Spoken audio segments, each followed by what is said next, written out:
Hello बच्चों, let's see this question. Consider the parabola y square equal to 8x. Let delta 1 be the area of triangle formed by the end points of its latus rectum and the point P 1 by 2, 2 on the parabola. And delta 2 be the area of the triangle formed by drawing tangents at P and at the end point of latus rectum. Then delta 1 by delta 2 is. तो बच्चों इस question में हमें एक parabola की equation दी हुई है Y square equal to 8x और इसके लिए बोला गया है कि जो हमारा डेल्टा 1 है वो एरिया को रिप्रेजेंट करता है। इस पे सिचुएटेड किसी पॉइंट P 1,2,2 1/2, 2 एंड इसके लेटेस्ट रेक्टम के एंड पॉइंट्स को मिलाने से बने वाले ट्राइंगल को। इसी तरह से डेल्टा 2 हमारा क्या हो जाता है, जब हम P पे टेंजेंट को ड्रॉ करते हैं और जब हम लेटेस्ट रेक्टम के एंड पॉइंट्स पे टेंजेंट्स को ड्रॉ करते हैं तो इनके इंटरसेक्शन पॉइंट से हमें 3 इंटरसेक्शन पॉइंट मिलते हैं और डेल्टा 2 हमारा उस ट्राइंगल उन तीनों पॉइंट्स को मिलाने वाले ट्राइंगल के एरिया को रिप्रेजेंट करता है। तो इस क्वेश्चन में हमें क्या करना है, delta 1 by delta 2 find out करना है। नाउ यहाँ पर हम बात करें अगर डायग्राम की, तो सपोज ये मेरी वाई एक्सिस और ये मेरी एक्स एक्सिस है। पैराबोला हमारा Y square equal to 8x की फॉर्म में है। तो पैराबोला हमारा कुछ इस तरह से ड्रॉ हो जाएगा।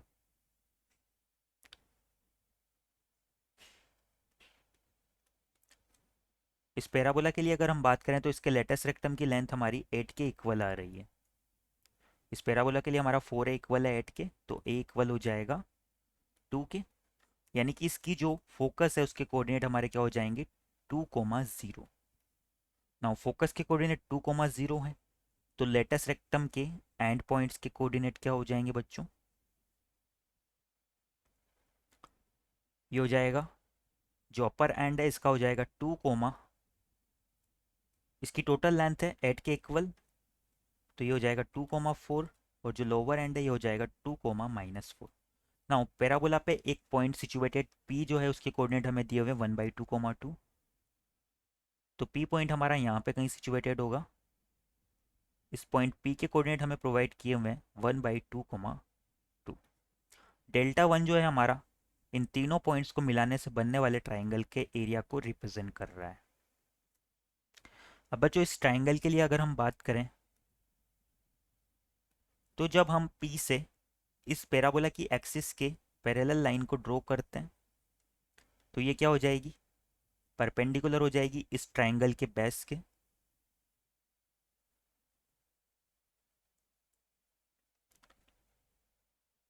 सपोज ये मेरा पॉइंट M है, तो इस ट्राइंगल चूंकि हमें डेल्टा 1 से रिप्रेजेंट किया है इसका एरिया क्या हो जाएगा 1/2 इंटू बेस। इस पॉइंट को हम A नाम दे देते हैं, लेटेस्ट रेक्टम के एंड्स पॉइंट को A और B नाम दे देते हैं, तो ये हो जाएगा 1/2 इंटू AB इंटू ये परपेंडिकुलर लेंथ PM। यहाँ से हमारा डेल्टा 1 निकल के आता है 1/2 इंटू AB, जो लेटेस्ट रेक्टम की लेंथ है वो किसके इक्वल है 8 के इक्वल है, तो ये हो जाएगा 8। अब बच्चों PM लेंथ की अगर बात करें तो जो पॉइंट M है और ए बी लाइन पे सिचुएटेड है और ए बी लाइन हमारी क्या है एक्स एक्सिस के परपेंडिकुलर है, यानी कि पॉइंट एम का एक्स कोऑर्डिनेट तो क्या हो जाएगा 2 हो जाएगा। वाई कोऑर्डिनेट की बात करें तो वाई कोऑर्डिनेट इसका कुछ भी हो सकता है, बट हमें वाई कोऑर्डिनेट से मतलब नहीं है, हमें तो P M length find out करनी है और ये एक्स एक्सिस के पैरेलल है। तो पी एम लेंथ हमारी किसके इक्वल हो जाएगी, एम और पॉइंट पी के एक्स कोऑर्डिनेट के डिफरेंस के इक्वल हो जाएगी, यानी कि पी एम लेंथ हमारी हो जाएगी 2-1/2 के इक्वल। यहाँ से हमारा डेल्टा 1 निकल के आता है 6 स्क्वायर यूनिट्स। नाउ अगर डेल्टा 2 की बात करें तो डेल्टा 2 हमारा किसे रिप्रेजेंट करता है बच्चों, डेल्टा 2 हमारे रिप्रेजेंट करता है पॉइंट P पे हम टेंजेंट ड्रॉ करते हैं, पॉइंट A पे टेंजेंट ड्रॉ करते हैं और पॉइंट B पे भी टेंजेंट ड्रॉ करते हैं। इन तीनों टेंजेंट्स के हमें क्या मिलेंगे, 3 इंटरसेक्शन पॉइंट मिलेंगे। उन इंटरसेक्शन पॉइंट से बनने वाले ट्राइंगल को हमारा डेल्टा 2 रिप्रेजेंट करता है। तो सबसे पहले तो हम क्या करते हैं, पॉइंट P, A और B के रिगार्डिंग टेंजेंट की इक्वेशन फाइंड आउट कर लेते हैं इस पैराबोला की इक्वेशन की हेल्प से। नाउ टेंजेंट एट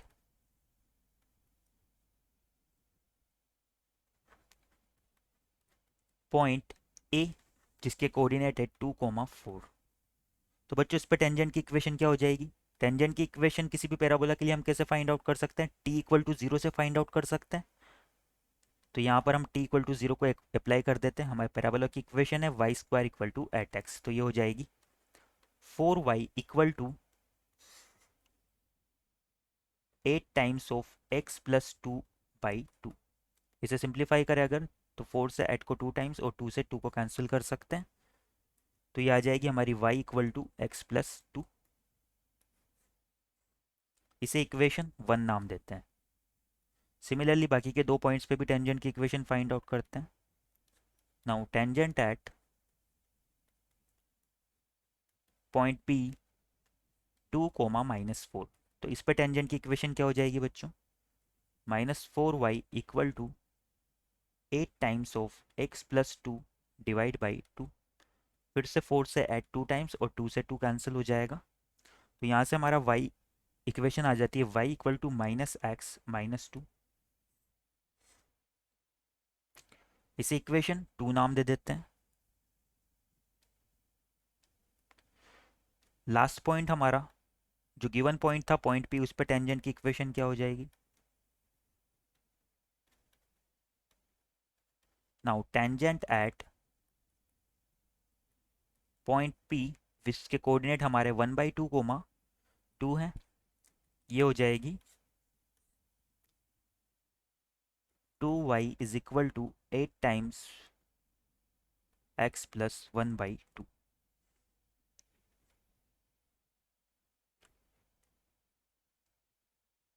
और इसके डिवाइड में हो जाएगा 2। यहाँ पर 2 से 8 को 4 टाइम्स और इस 2 से 4 को 2 टाइम्स कैंसिल कर सकते हैं। तो यहाँ से हमारी इक्वेशन आ जाती है y equal to 2x plus 1। इसे इक्वेशन 3 नाम दे देते हैं। नाउ हमें क्या करना है? इक्वेशन 1, 2 और 3 इन तीनों के 3 इंटरसेक्शन पॉइंट को फाइंड आउट करना है।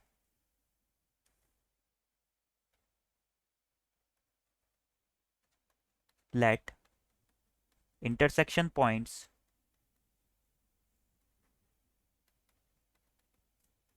Of equation 1 and 2। इक्वेशन 1 और 2 के इंटरसेक्शन पॉइंट को मैं L नाम दे देता हूँ। इक्वेशन 2 एंड 3 के इंटरसेक्शन पॉइंट को हम क्या नाम दे देते हैं? N नाम दे देते हैं। एंड इक्वेशन 3 एंड 1 के इंटरसेक्शन पॉइंट को हम क्या नाम दे देते हैं? Q नाम दे देते हैं। देन नाउ पॉइंट L के लिए फाइंड आउट करते हैं। तो इक्वेशन 1 और 2 को जब सोल्व करेंगे तो क्या होगा बच्चों? यहाँ से हम लिख सकते हैं x plus 2 equal to -x-2।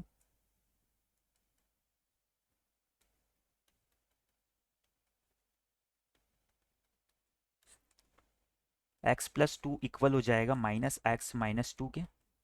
तो यहाँ से हमारा x निकल के आता है -4। अगर x हमारा 2x निकल के आता है -4, तो x आ जाएगा हमारा -2।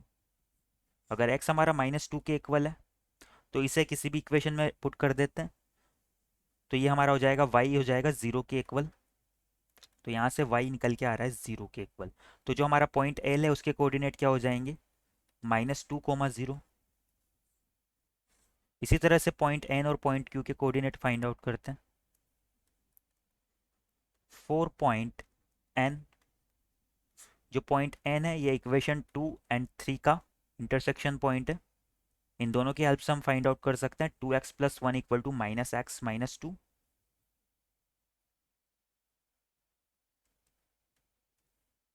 तो यहाँ से हमारा 2x प्लस 1 इक्वल हो जाएगा -x-2 के। तो यहाँ से हमारा 3x इक्वल आता है -3 के। तो x इक्वल आ जाएगा -1 के। नाउ अगर x हमारा -1 के इक्वल है तो इसे किसी भी इक्वेशन में पुट करें तो ये क्या आ जाएगा? y आ जाएगा 2x प्लस 1 यानी कि -2 प्लस 1। तो y इक्वल आ जाएगा -1 के। तो जो हमारा पॉइंट n है इसके कोऑर्डिनेट क्या हो जाएंगे? -1, -1। इसी तरह से हमारा लास्ट पॉइंट जो पॉइंट Q है इसके कोऑर्डिनेट भी हम फाइंड आउट कर लेते हैं। ये इक्वेशन 3 और 1 का इंटरसेक्शन पॉइंट है।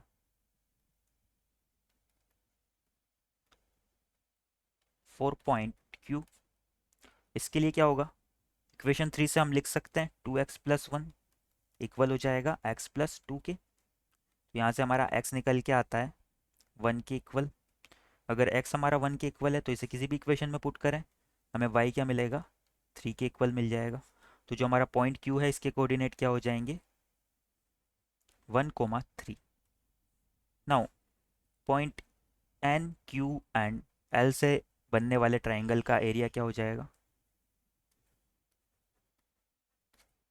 Δ2 is area of triangle formed by point L जिसके कोऑर्डिनेट हमारे आए हैं -2,0, पॉइंट N जिसके कोऑर्डिनेट आए हैं -1, -1 एंड पॉइंट Q जिसके कोऑर्डिनेट हमारे क्या आए हैं -2, 1,3।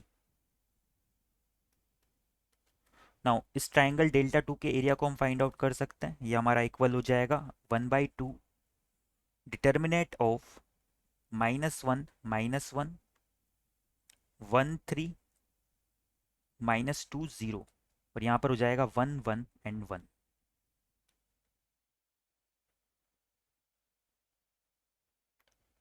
अब बच्चों इस डिटर्मिनेट को अगर हम सोल्व करें तो क्या होगा, हमारा Δ2 इक्वल आ जाएगा 1/2। यहाँ पर मैं क्या करता हूँ, इस सेकंड रो में से थर्ड रो को माइनस कर देता हूँ, तो ये हो जाएगा मेरा first row as it is -1, -1, 1। Second row में हो जाएगा 1 -2, तो ये हो जाएगा 3, 3, 0 और लास्ट में हमारा हो जाएगा -2, 0, 1।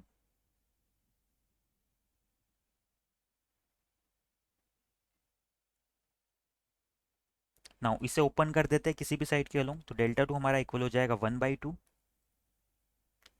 -1 इंटू 3 -0 +1 इंटू 3 -0 +1 इंटू 0 -6 यानी कि +6। इसे सिंप्लीफाई करें अगर तो हमारा Δ2 निकल के आता है 1/2, ब्रैकेट में हो जाएगा ये -3 + 3 + 6, 3 से 3 कैंसिल हो जाएगा तो Δ2 हमारा निकल के आ रहा है 6/2 यानी कि 3 के इक्वल।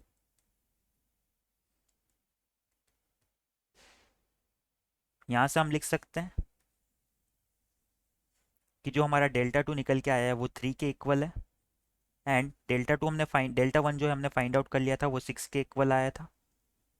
हैंस क्वेश्चन में हमें Δ1/Δ2 फाइंड आउट करना है, तो हमारा Δ1/Δ2 इक्वल आ जाएगा 6/3 यानी कि 2 के इक्वल, और इस क्वेश्चन के रिगार्डिंग 2 ही हमारा आंसर हो जाएगा।